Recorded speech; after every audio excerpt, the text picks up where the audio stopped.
and defend the Constitution of the Federal Republic of Nigeria.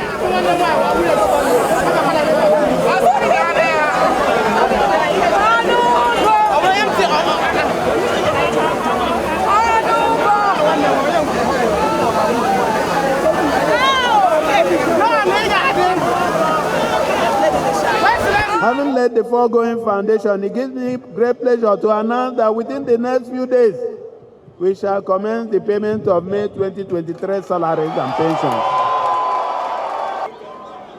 There shall be no distinction between the so-called core and no-core civil servants. This is a disingenuous expression that was used to hide the wicked habit of owing salaries. Whether you are a teacher in a primary or secondary institution owned by the state, a staff of the public health establishments, local government, or you work in the judiciary, you shall, beginning from this May, earn your legitimate entitlements as and when due.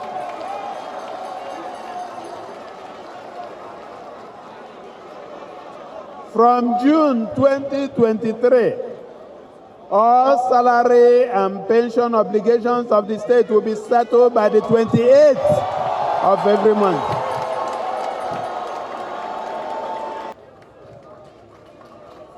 My major responsibility will be to ensure that the citizens and residents of Abia State, who have finally been freed from their bondage, will continue to breathe freely.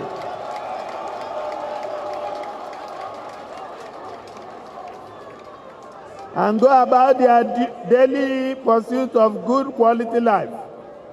It will be my duty to bring them out of pitch darkness into the bright sunlight that they deserve. It will be my duty to show them that there is more to life than the poverty, hunger, ignorance, disease, insecurity, and potholes that all these years have become their daily realities. Better quality students that will be relevant to the needs of modern society. To address the perennial crisis of paucity and poor quality of teaching personnel in our education center, I shall over the next 1 month work closely with my team and relevant stakeholders to design an appropriate framework that will be used to drive the recruitment of about 5,000 new teachers for our primary and secondary schools. Priority shall be given to young graduates with requisite qualifications in education, science, technology, engineering, and mathematics, and to those who are also willing to serve in rural communities. It is our commitment to see that our children are given the opportunity to tap into the great systems of advantage and opportunities that come from education, no matter where they live. We shall see to it that our teachers undergo regular refresher courses to update their knowledge and teaching skills so that they will stay relevant in their chosen fields. It must also be stated that under our government, teachers shall never be shabbily treated, as reportedly had been the custom in the past. The paucity of infrastructure in our educational system shall be addressed stridently. Our children, whether in the rural or urban areas, will henceforth learn under very conducive and empowering environments. We also support meritocracy in our educational system and ensure that special incentives are given to institutions across the state that promote excellence and have a history of producing high-quality students. We shall address head-on the persisting challenges in the health sector. We shall tackle the problem of poor welfare package for our health workers by creating a system of incentives that rewards them generously for their sacrifices and commitments to saving and nurturing lives. Furthermore, we shall begin immediately to address the challenge of poor facilities in our health institutions through steady investment in the acquisition of modern medical equipment, appropriate funding, and a robust system of partnership with well-meaning development partners. We shall see to it that access to health services is improved for all classes of Abians, and where necessary, we shall make important recruitments to address personnel shortages. That sorry situation is about to change, as our government shall within the next 1 month launch a 10 billion naira micro, small, and medium-scale enterprises financing scheme, which will comprise conditional business grants and low-interest loans to support relevant enterprises. The detailed modalities for accessing these funds shall be made public soon. It is my projection that a minimum of 20,000 MSMEs, that is small-scale industry, shall benefit from this fund over the next 2 years and shall in turn generate at least 100,000 direct jobs and another 200,000 indirect employments in the state. In partnership with commercial banks, local international development agencies, venture capitalists, and independent investors, we shall target small-scale industries in high-impact areas such as information technology, agriculture, small-scale manufacturing, fashion, leatherworks, and other areas where the state has strong comparative advantage. We shall also leverage on some of the major reforms in the power sector to provide structural support in the form of steady electricity access for these entrepreneurs. Our administration shall also make sure that the major obstacles to business success, such as poor road networks, overtaxation, and restricted access to local and global markets, are timelessly dealt with. As you all know, Abia is a city that is very dear to my heart and critical to my leadership. I believe that many Abians have the same attitude towards Abia. I intend to work tirelessly to restore the glory of our beloved Enyimba city. I shall, in the next 1 week, announce the setting up of the most suitable administrative and investment vehicle to drive the social and economic rejuvenation of Abia. My dear brothers and sisters, I can tell you one thing for sure. The glorious days of Abia will soon return. As you are already aware, I had mandated the leadership of one of the most notable construction companies in Nigeria to carry out preliminary assessment of some critical portions of Abia roads. I can assure you that we shall work with the best to fix Abia.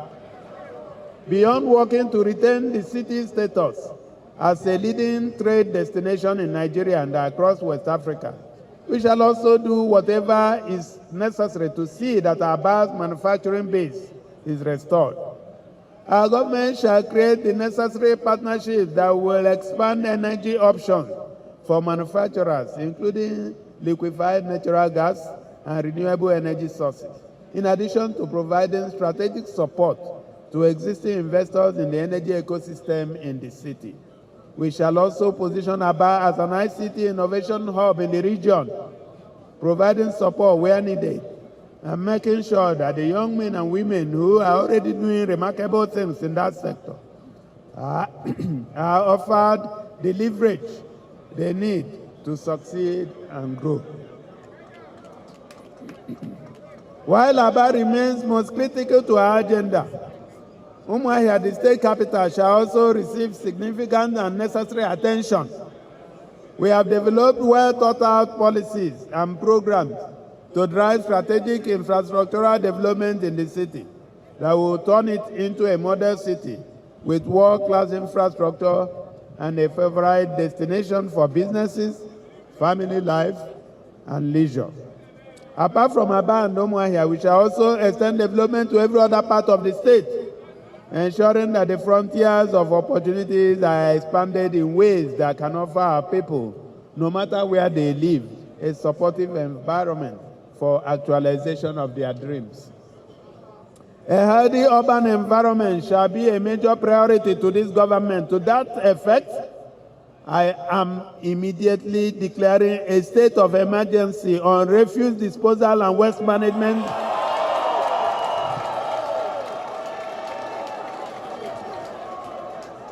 in Abia and Umuahia. I hereby direct the leadership of the state's Environmental Management Agency, ASEPA, to roll out everything at its disposal and see that all refuse heaps within these two cities are promptly evacuated. In due course, we shall announce an enduring model to address the challenges of the environment and the future of ASEPA. Meanwhile, by tomorrow, a member of my team will be announced to supervise this effort.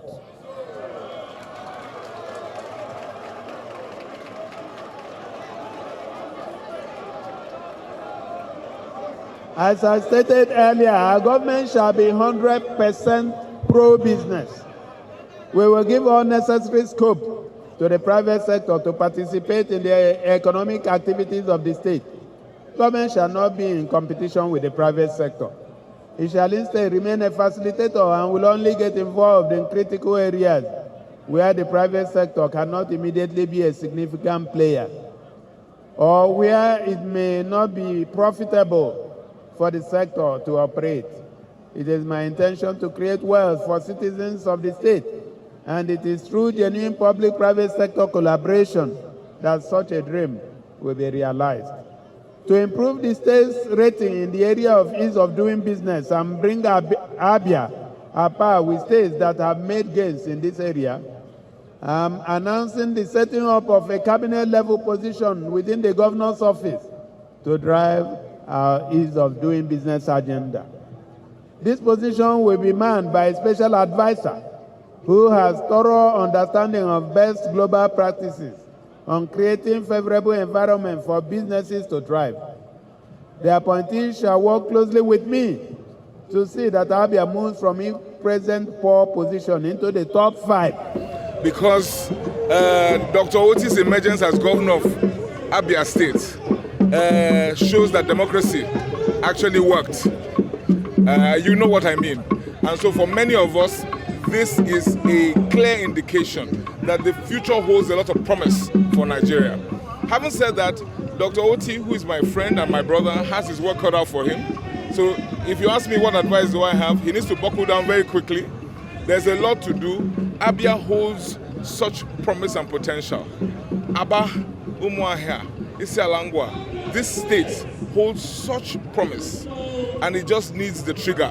And Dr. Otti has the gun in his hands now, and it's for him to pull that trigger now. I'd like to congratulate the people of Abia for having made a good choice. Alex is a wonderful person for all those who have known him. As a student, he was a first-class student. He was a first-class banker. He's a very hard-working, determined person. His speech laid out clearly his vision for the state, and we hope and pray that he'll be able to deliver. But he's going to need support and patience, and I do hope that he will get that from the people. It's to continue being who he is, continue remaining focused, having his vision, and maintaining that determination